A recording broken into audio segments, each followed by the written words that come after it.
అసలు ప్రపంచం అంతా సింగపూర్ గురించి ఎందుకు మాట్లాడుకుంటున్నారు? ఏమీ లేకపోయినా సింగపూర్ ఇంత డబ్బు ఎలా సంపాదిస్తుంది? ప్రకృతి సంపద ఏమాత్రం లేని దేశం ప్రపంచానికి పాఠాలు ఎలా నేర్పిస్తారు? ఒక చిన్న దేశం ప్రపంచం ఊహించని రేంజ్లో ఎలా డెవలప్ అయింది? ఒక సాదాసీదా ఐలాండ్ని గ్లోబల్ హబ్గా మార్చేసిన మాస్టర్ స్ట్రోక్ ఏంటో తెలుసా?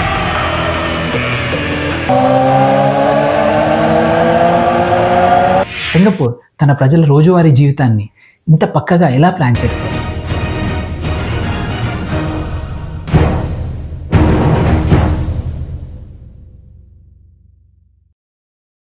ఒక చిన్న దేశం ప్రపంచం ఊహించని రేంజ్లో ఎలా డెవలప్ అయింది?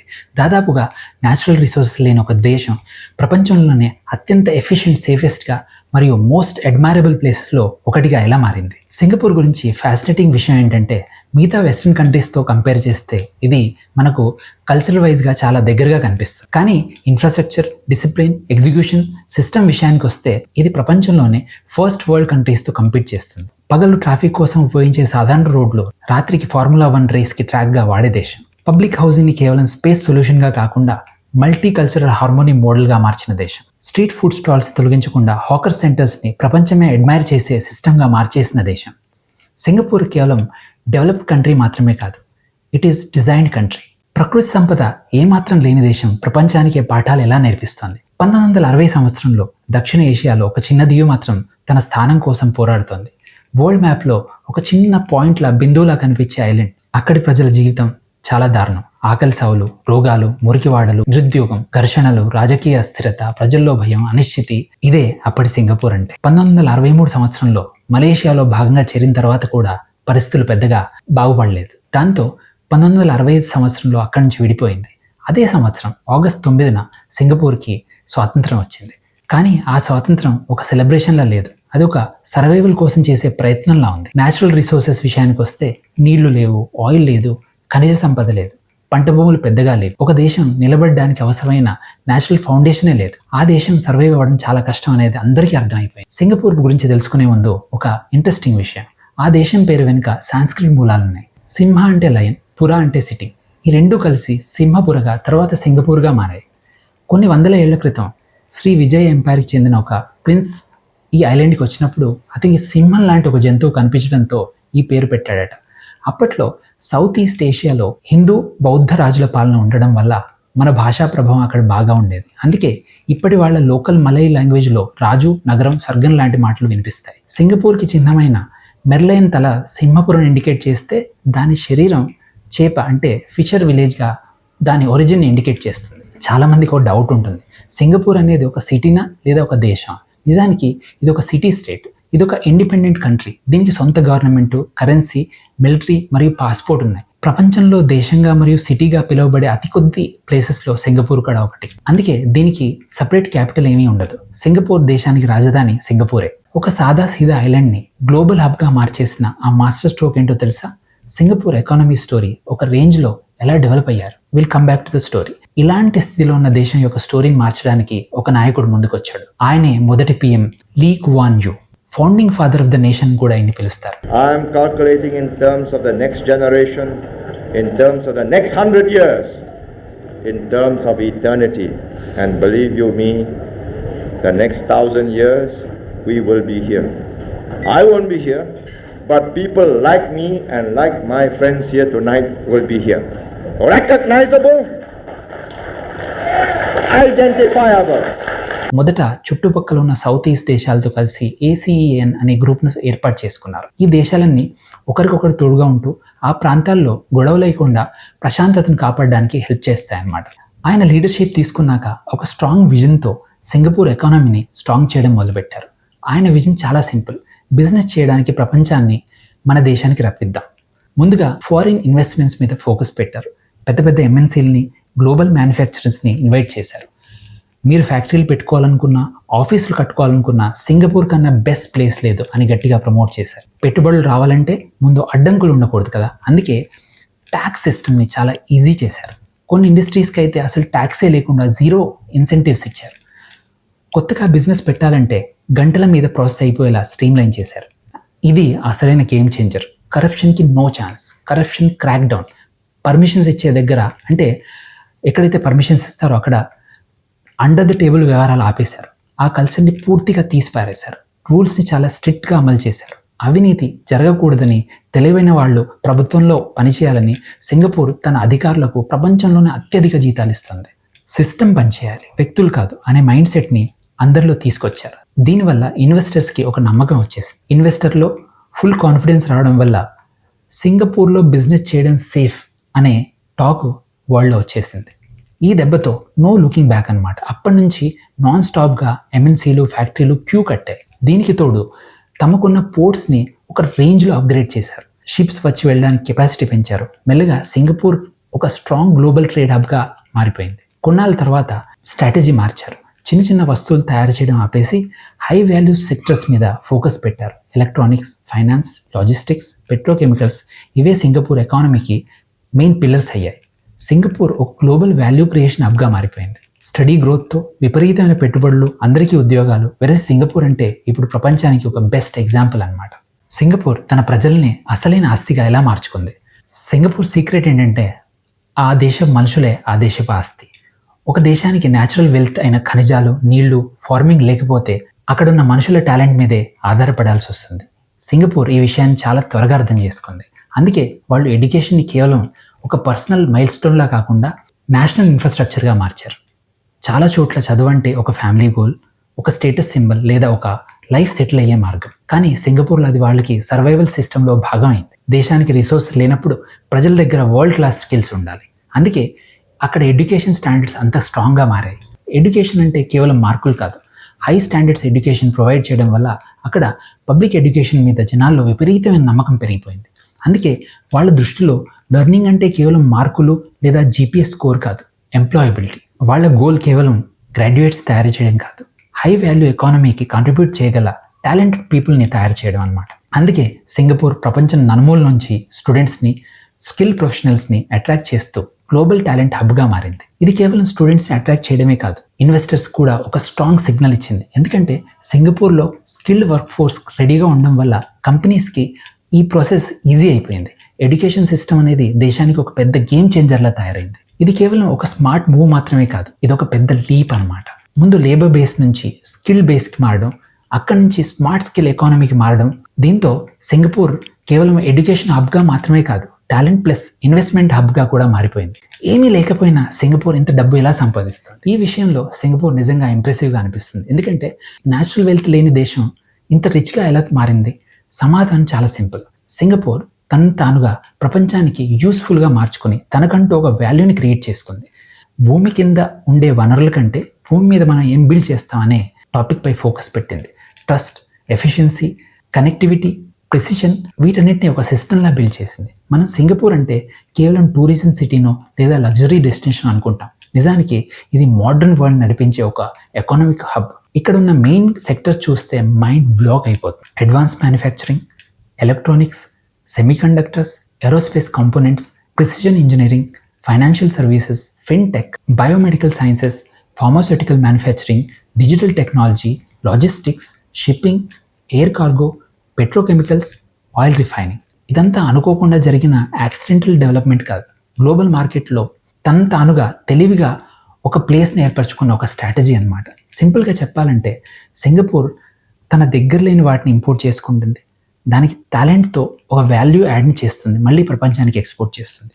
క్రూడ్ ఆయిల్ని ఇంపోర్ట్ చేసుకొని రిఫైన్ పెట్రోలియం ప్రొడక్ట్స్ని ఎక్స్పోర్ట్ చేస్తుంది. అలాగే కాంపోనెంట్స్ని ఇంపోర్ట్ చేసుకొని హై వాల్యూ సెమీకండక్టర్ మ్యానుఫ్యాక్చరింగ్లో కింగ్ అవుతుంది.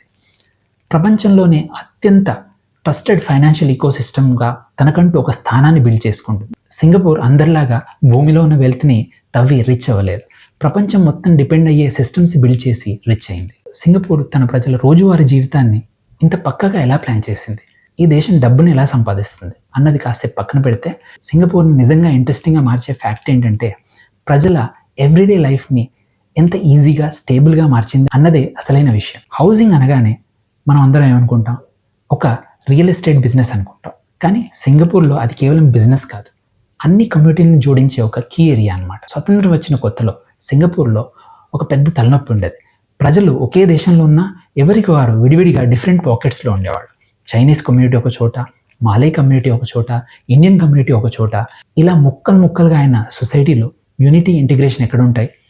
ఇలాంటి పరిస్థితుల్లో దేశం ఎలా డెవలప్ అవుతుంది? ఈ ఇష్యూని లీడర్షిప్ ఒక టూల్గా వాడింది. గవర్నమెంట్ ఒక బోల్డ్ డిసిషన్ తీసుకుంది. Housing is not just shelter, it is a national building tool.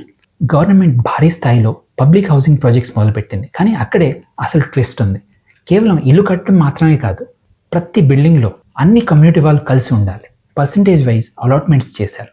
Chinese, మాలే, Indian, Philippines extra ప్రతి ఎథనిక్ గ్రూప్ మిక్స్ అవ్వాల్సిందే. ఇది ఆప్షనల్ కాదు, చట్టం ద్వారా అమలు చేసిన ఎన్ఫోర్స్డ్ ఇంటిగ్రేషన్ అన్నమాట. దీనివల్ల ఒక అద్భుతమైన సిస్టమ్ క్రియేట్ అయింది. ఒకే బిల్డింగ్, ఒకే నైబర్హుడ్, కానీ రకరకాల కల్చర్స్ అన్నీ కలిసి ఉండడం మొదలుపెట్టాయి. ఈ ఎథనిక్ ఇంటిగ్రేషన్ పాలసీ ద్వారా ఫ్రాగ్మెంటేషన్ అవ్వకుండా రివర్స్ చేశారు. దాన్ని ఒక పక్కా సొల్యూషన్గా కూడా మార్చారు. ఇప్పుడు కాసేపు మనం ఫుడ్ గురించి మాట్లాడుకుందాం. సింగపూర్ గవర్నమెంట్ ఏ విషయాన్ని ఎంత డీప్గా ఆలోచిస్తుందనడానికి హాకర్స్ కల్చర్ ఒక బెస్ట్ ఎగ్జాంపుల్. సాధారణంగా మనం సిటీల్లో చిన్న ఫుడ్ స్టాల్స్ రోడ్ల మీద, ఫుట్పాత్ మీద చూస్తూ ఉంటాం. అయితే అప్పుడప్పుడు మున్సిపాలిటీ వాళ్ళు వచ్చి వాటిని తీసేయడం మనం చూస్తూనే ఉంటాం. కానీ సింగపూర్ అలా చేయలేదు. స్ట్రీట్ ఫుడ్ని తీసేయకుండా ఒక డెడికేటెడ్ స్పేస్లో బిజినెస్కి అనుగుణంగా స్టాల్స్ కట్టి దాన్ని పద్ధతిగా ఆర్గనైజ్ చేశారు. వెండర్స్కి అందరికీ ఒక స్టేబుల్ ఇన్కమ్ వచ్చేలా సిస్టమ్ క్రియేట్ చేశారు. ఈ హాకర్స్ కల్చర్ అనేది మొదట ఇక్కడికి వచ్చిన ఇమిగ్రెంట్స్ నుంచి మొదలైందనమాట. వాళ్ళు తమ దేశాల ఫుడ్ని ఇక్కడికి లోకల్ ఇంగ్రీడియంట్స్ కలిపి ఒక కొత్త రకమైన ఫ్లేవర్స్ తీసుకొచ్చారు. ఇవాళ హాకర్ సెంటర్ అంటే కేవలం ఫుడ్ స్టాల్స్ మాత్రమే కాదు, అవి వేల కుటుంబాలకి లైవ్లీహుడ్ సిస్టమ్స్, అందరికీ అందుబాటులో ఉండే అఫోర్డబుల్ మీల్.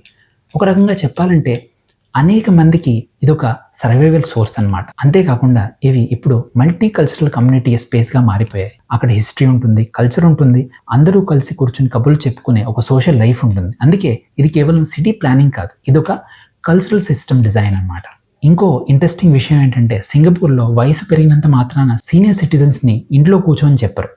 చాలా దేశాల్లో రిటైర్మెంట్ అంటే ఒక లైఫ్కి ఒక ఫుల్ స్టాప్ లాగా చూస్తారు. కానీ ఇక్కడ సీనియర్స్ ఎప్పుడూ యాక్టివ్గా, హెల్తీగా ఉండాలి, సొసైటీలో వాళ్ళు కూడా ఒక పార్ట్ అవ్వాలని గవర్నమెంట్ చాలా ఎంకరేజ్ చేస్తుంది. మా వయసు అయిపోయింది, మేము దేనికి పనికిరాము అనే నెగిటివ్ ఫీలింగ్ని వాళ్ళలో రాకుండా చూస్తుంది. ప్యాకింగ్, సార్టింగ్, చెకింగ్ లాంటి చిన్న పనుల్లో బిజీగా ఉండేట్టు అవకాశాలు కల్పిస్తుంది.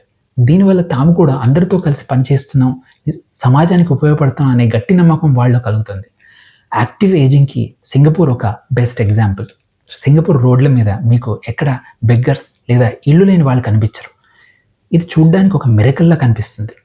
కానీ దీని వెనుక ఒక పక్కా సిస్టమ్ ఉంది. Strict laws. అక్కడ పబ్లిక్ ప్లేసెస్లో అడుక్కోవడం నేరం. ఎవరైనా అలా కనిపిస్తే గవర్నమెంట్ వెంటనే వచ్చి వాళ్ళని వెల్ఫేర్ హోమ్స్కి షిఫ్ట్ చేస్తుంది. Housing for all. Singapore government అందరికీ ఇల్లు అనే కాన్సెప్ట్ని చాలా సీరియస్గా తీసుకుంది. అందుకే 80% ప్రజలు గవర్నమెంట్ కట్టిన HBD ఫ్లాట్స్లోనే ఉంటారు. కష్టాల్లో ఉన్న వాళ్ళని రోడ్ల మీద వదిలేయకుండా వాళ్ళకి ఒక షెల్టర్ ఇచ్చి సపోర్ట్ చేయడం వల్లే సింగపూర్ అంత క్లీన్గా, సేఫ్గా అనిపిస్తుంది. ఇప్పుడు ట్రాన్స్పోర్ట్ గురించి మాట్లాడుకుందాం. సింగపూర్లో ల్యాండ్ స్పేస్ చాలా తక్కువ. అందుకే ట్రాఫిక్ని కంట్రోల్ చేసి చాలా స్ట్రాటజిక్గా మేనేజ్ చేస్తారు. ప్రైవేట్ కార్ల సంఖ్యను తగ్గించి పబ్లిక్ ట్రాన్స్పోర్ట్ వాడకాన్ని పెంచడమే వీరి ముఖ్య ధ్యేయం అన్నమాట.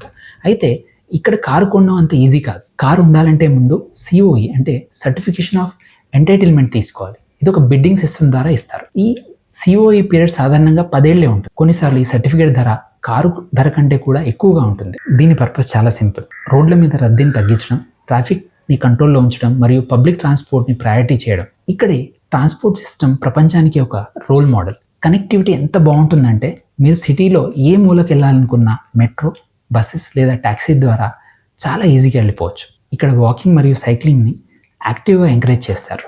సిటీ మొత్తం డెడికేటెడ్ సైక్లింగ్ ట్రాక్స్, వాకింగ్ పాత్స్తో పక్కాగా ప్లాన్ చేశారు. దీనివల్ల పొల్యూషన్ తగ్గడమే కాకుండా ప్రజల్లో ఫిట్నెస్ కూడా పెరుగుతుంది. ఇంకో ఇంట్రెస్టింగ్ పాయింట్ ఏంటంటే ప్లాస్టిక్ బాటిల్స్ వాడడం తగ్గించడానికి సిటీ అంతా రీఫిల్స్ పాయింట్స్ పెట్టారు. ఈ చిన్న అలవాటు వల్ల ప్రతిరోజు ఎన్నో ప్లాస్టిక్ వేస్ట్ సేవ్ అవుతుంది. వాటర్ రీఫిల్ కల్చర్ కేవలం షో కోసం కాదు, ఎన్వైరన్మెంట్ని కాపాడడం కోసం అన్నమాట. సింగపూర్ ఎకానమీలో టూరిజం ఒక మేజర్ రెవెన్యూ మోడల్.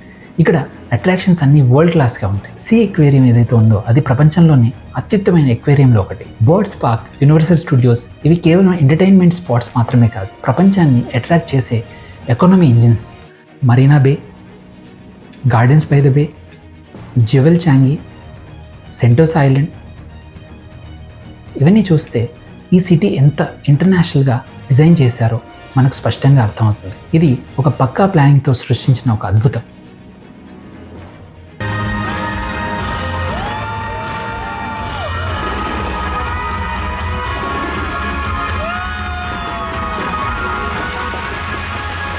సింగపూర్లో క్రమశిక్షణ ఎందుకు అంత వేరుగా ఉంటుంది?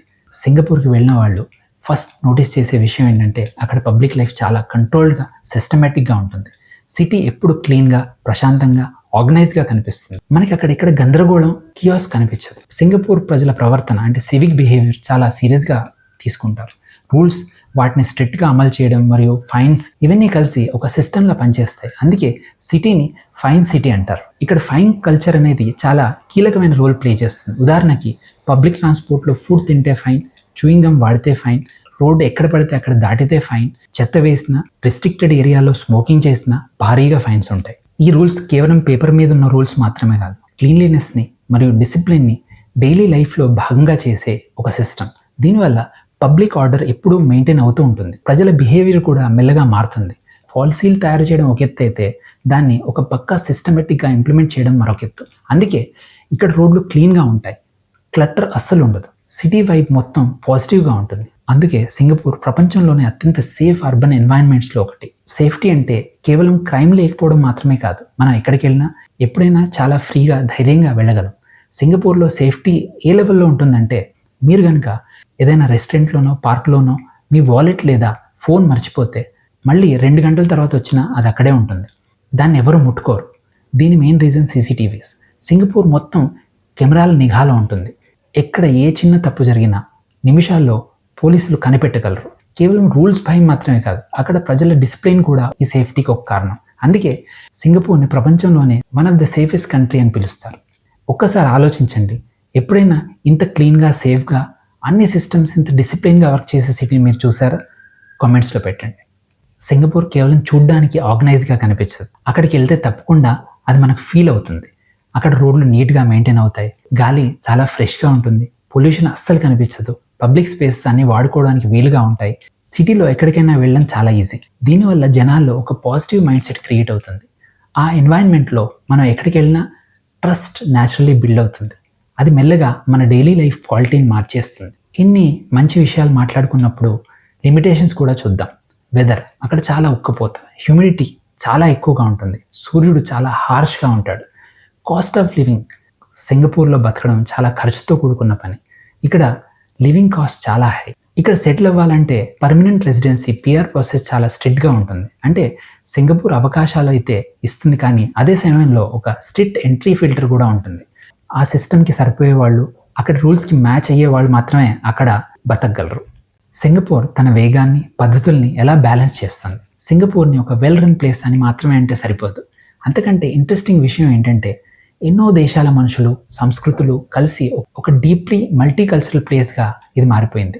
చైనీస్, మలే, ఇండియన్స్, ఫిలిప్పీన్స్ ఇలా ఎన్నో కమ్యూనిటీస్ ఈ దేశం మీద తన ముద్ర వేశాయి. ఆ రంగులు మనకి అక్కడ ఫుడ్లో, పండుగల్లో, భాషల్లో, మన డైలీ లైఫ్లో ప్రతి చోట కనిపిస్తాయి. ఇదంతా మనకి పండుగల్లో బాగా కనిపిస్తుంది. Chinese New Year, Deepavali, Hari Raya, Christmas ఇవి కేవలం ఇంట్లో చేసుకునే పండుగలు మాత్రమే కాదు, ఆ సిటీ వాతావరణంలో ఇవి భాగమైపోతాయి. చాలామందికి ఇక్కడ నచ్చే విషయం ఏంటంటే ఒక న్యాచురల్ కంఫర్ట్. పర్ఫెక్ట్ కంట్రీ అంటూ ఎక్కడా ఉండదు, కానీ సింగపూర్లో డైలీ లైఫ్లో కనిపించే ఆ హార్మనీ, ఆ డిఫరెంట్ ఎక్స్పీరియన్స్ ఇస్తుంది. దీంతో సిటీ ఎక్స్పీరియన్స్ మొత్తం మారిపోతుంది. రోజువారీ జీవితం చాలా కామ్గా, సిస్టమేటిక్గా, అందరితో కలిసి సాగుతున్నట్టుగా అనిపిస్తుంది. అసలు ప్రపంచం అంతా సింగపూర్ గురించి ఎందుకు మాట్లాడుకుంటుంది? ఒక పాయింట్ తర్వాత సింగపూర్ మనకు కేవలం ఒక దేశం మాత్రమే అనిపించదు, ఒక కేస్ స్టడీలా అనిపిస్తుంది. ప్రపంచం దృష్టిలో సింగపూర్ చాలా చిన్న దేశమైనా ఒక గ్లోబల్ ఐడెంటిటీ బిల్డ్ చేసుకుంది. సింగపూర్ ఏం సాధించింది అంటే ప్రపంచం దృష్టిలో ట్రస్ట్ సంపాదించింది, వరల్డ్ క్లాస్ ఇన్ఫ్రాస్ట్రక్చర్ని బిల్డ్ చేసింది, తన సిస్టమ్స్ని అన్ని గ్లోబల్ లెవెల్లో ఒక బెంచ్ మార్క్ అయ్యేలా చేసింది. Singapore, this is one of the legendary figures of Asia in the 20th and 21st centuries. Singapore may be a small island, but its horizons are global. This great nation has shown us that size is no barrier. I promise to the people I am going to build city Just like Singapore, that is my commitment, I will build it. దీంతో దాని size చిన్నదైనా impact మాత్రం చాలా పెద్దదైంది. చివరికి formula 1 లాంటి రేసులు అక్కడ జరగడం కూడా ఒక సింబల్. సింగపూర్ ఒక గ్లోబల్ స్టేజ్గా ఎలా ఇవాల్వ్ అయ్యిందో చూపించే బెస్ట్ ఎగ్జాంపుల్స్. కన్సిస్టెంట్ ప్లానింగ్ మరియు సిస్టమ్స్ని సీరియస్గా తీసుకుంటే ఒక్కొక్క దేశంలో ఎంత గొప్ప మార్పు సాధ్యమో ఈ ప్రపంచానికి చూపించిన దేశం సింగపూర్. సింగపూర్ని చూసి మనం నేర్చుకునేది ఏంటంటే దేశం పెద్దదైతేనే సక్సెస్, రిసోర్సెస్ ఉంటేనే సక్సెస్, లక్ ఉంటేనే సక్సెస్ అనే ఐడియాని సింగపూర్ పూర్తిగా బ్రేక్ చేసేసింది. కొన్నిసార్లు సక్సెస్ అనేది ఒక క్లియర్ విజన్ నుంచి వస్తుంది, డిసిప్లిన్ నుంచి వస్తుంది, లాంగ్ టర్మ్ థింకింగ్ నుంచి వస్తుంది, సిస్టమ్స్ని కన్సిస్టెంట్గా ఫాలో చేయడం వల్ల వస్తుంది. అందుకే సింగపూర్ మన మీద ఒక స్ట్రాంగ్ ఇంప్రెషన్ని వదులుతుంది. నిజానికి ఇది కూడా ఒక ఎడ్యుకేషనే. ఎందుకంటే కొన్ని విషయాలు క్లాస్ రూమ్లో చదువుకున్నప్పుడు అర్థమవుతాయి, కొన్ని మనం ఉండే సొసైటీని చూస్తే నేర్చుకుంటాం. కానీ కొన్ని పాఠాలు మాత్రం ప్రపంచాన్ని చుట్టూ తిరిగి చూసినప్పుడు మాత్రమే అర్థమవుతాయి. Hope you enjoy this video. Thank you. This is by Dinesh.